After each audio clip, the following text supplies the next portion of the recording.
Appeal है सब अभिभावकों से, गार्जियन से, कि खास ख्याल रखिए कि आपका एडोलेसेंट या टीनेज बच्चा, आपका किशोर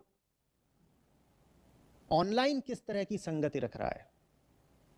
मैं ये नहीं कह रहा कि आप चौकीदार पुलिस बन के उसके ऊपर चढ़ जाएं, पर आपको पता तो हो कम से कम किसका फैन बन गया है वो आजकल, कौन उसकी नजर में सेलिब्रिटी है। क्योंकि तुम जिसके फैन बन गए हो तुम बिल्कुल वैसे ही हो जाने हो, पक्का समझ लो, वरना तुम फैन होते क्यों? कहीं ना कहीं तुम्हारी अभिलाषा है कि तुम्हें वैसा होना है। पहली बात तो नजर रखिए कि किसकी तरफ जा रहा है आपके घर का टीनेजर, और दूसरी बात, जिधर को जाना चाहिए उधर जाने के लिए उसे प्रेरित भी करें।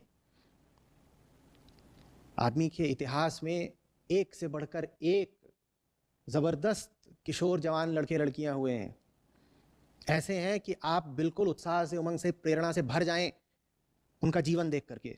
अक्सर उन्होंने बहुत छोटा ही जीवन जिया है, पर उनका वो छोटा जीवन भी आग की लपट की तरह रहा है। उनके संपर्क में आ करके आपके घर का बच्चा भी प्रकाशित हो जाएगा। उदाहरण के लिए, अभी मैंने जिन क्रांतिकारियों की बात की वो सब आपस में जुड़े हुए थे अधिकतर।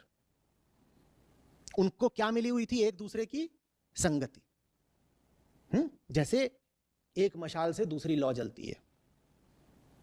तो ये भी अगर महान हो पाए, ऊंचे हो पाए, जबरदस्त हो पाए, तो इसमें बहुत बड़ा योगदान इनको मिली सुसंगति का था।